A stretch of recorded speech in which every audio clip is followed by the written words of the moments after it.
Assalamualaikum warahmatullahi wabarakatuh. Kami dari kelompok 9 Manajemen Resiko akan mempresentasikan materi tentang manajemen resiko lembaga asuransi. Dengan anggota kelompok, yang pertama ada Nafitani Irfana, yang kedua ada Fauziza Faturrahma, yang ketiga ada Nurfatah Mahmudi, dan yang terakhir ada Arkan Fathur Rizki. Dengan subtema yang pertama ada gambaran bisnis asuransi di Indonesia, yang kedua urgensi manajemen resiko asuransi, yang ketiga penerapan manajemen resiko asuransi, dan yang terakhir ada contoh kasus manajemen resiko asuransi. Di sini saya Fauziza Faturrahma akan menjelaskan tentang definisi lembaga asuransi dan gambaran bisnis asuransi di Indonesia. Yang pertama itu definisi lembaga asuransi. Asuransi adalah suatu kemauan untuk menetapkan kerugian-kerugian kecil atau sedikit yang sudah pasti sebagai pengganti atau substitusi kerugian-kerugian yang besar yang belum pasti. Lembaga asuransi adalah industri jasa yang dibentuk semata-mata untuk menerima perlimpahan resiko dari pihak lain yang meningkatkan diri kepadanya. Yang kedua, gambaran bisnis asuransi di Indonesia. Perkembangan asuransi di Indonesia tercatat meningkat. Pertumbuhan asuransi umum dianggap memiliki pola pertumbuhan terbaik dan cepat. Hal ini dapat dilihat dari prospek kontribusi perusahaan asuransi dalam menumpuk dana jangka panjang dalam jumlah yang besar yang kemudian digunakan sebagai dana dalam pembangunan yang dilakukan pemerintah. Yang selanjutnya ada urgensi manajemen risiko asuransi. Pentingnya manajemen resiko asuransi karena resiko itu selalu memiliki potensi yang terjadi. Maka dibutuhkan tindakan untuk mengelola risiko disebut manajemen resiko. Pada taraf tertentu ada benarnya bila asuransi termasuk ke dalam bagian dari manajemen resiko. Karena asuransi merupakan salah satu cara meminimalisir atau menanggulangi resiko. Baik, yang selanjutnya yaitu penerapan manajemen resiko. Yang berisiko strategi merupakan sistem kebijakan dan prosedur yang memastikan bahwa itu dapat dikendalikan dengan baik sesuai dengan kebijakan perusahaan asuransi tersebut, serta mematuhi peraturan perundang-undangan dan ketentuan lain yang berlaku. Yang kedua ada tata kelola manajemen resiko.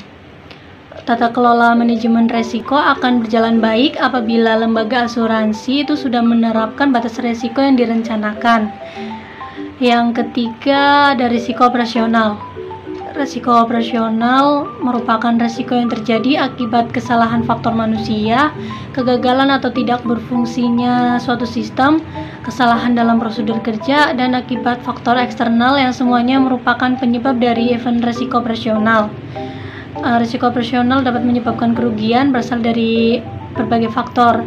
Secara garis besar itu dapat dikelompokkan menjadi 4, diantaranya adalah kegagalan proses internal akibat faktor manusia, kegagalan sistem, dan akibat kejadian eksternal. Yang selanjutnya ada perusahaan asuransi sebagai sumber dana. Perusahaan asuransi sebagai salah satu lembaga keuangan bukan bank yang dapat mengerahkan dana-dana yang tersedia untuk investasi pada bidang lain di luar asuransi. Tidak hanya risiko yang kecil saja, tetapi juga karena adanya pemasukan yang kontan, sehingga jumlah uang yang tersedia itu selalu lebih cadangan pembayaran klaim. Pemindahan risiko pada perusahaan asuransi. Yang satu, kerugian atas hak milik. Yang kedua, kerugian karena kewajiban mengganti kerugian orang lain. Yang ketiga, kerugian personal. Contoh kasus manajemen risiko asuransi. Manajemen risiko produk asuransi konstruksi PT Asuransi Asai Indonesia Unit Syariah. Berdasarkan tinjauan manajemen risiko di PT Asuransi Asai Unit Syariah Indonesia sangat rentan terhadap risiko. Pengelolaan risiko di dalam aktivitas bisnis Asai menganut prinsip-prinsip kehati-hatian, komprehensif, dan selalu berupaya untuk meminimalisir ketidakpastian. Perencanaan yang dilakukan di PT Asuransi Asai Unit Syariah diawali dengan komitmen top manajemen dan top level manajemen. Asai telah menerapkan good corporate governance sebagai fondasi. Penerapan good corporate governance di PT Asuransi Asai Indonesia sebagai berikut, yaitu 1. Transparansi. keterbukaan dalam melaksanakan proses pengambilan keputusan. Yang kedua, kemandirian, keadaan di mana perusahaan dikelola secara profesional tanpa benturan kepentingan. Yang ketiga, akuntabilitas, kejelasan fungsi, pelaksanaan, dan pertanggungjawaban organisasi. Yang keempat, pertanggungjawaban, kesesuaian di dalam pengelolaan perusahaan terhadap peraturan. Yang kelima, kewajaran atau fairness, keadilan dan kesetaraan di dalam memenuhi hak-hak stakeholder. Menurut Chandra Walyasari, manajemen risiko yang diterapkan di perusahaan PT Asuransi Asia Indonesia meliputi beberapa tahapan berikut. Tahap 1, dukungan dari senior manajemen. Yang pertama, dukungan aktif yang berkesinambungan dari pimpinan eksekutif. Yang kedua, seorang senior eksekutif manajer perlu memberikan dukungan kepada para pekerja untuk berinisiatif melaksanakan manajemen risiko.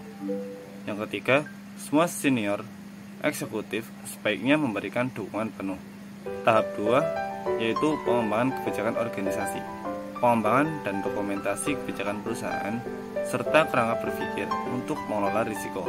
Berisi informasi-informasi seperti yang pertama, objektivitas kebijakan dan dasar berpikir untuk mengelola risiko. Yang kedua, hubungan antara kebijakan dan strategi organisasi atau rencana perusahaan.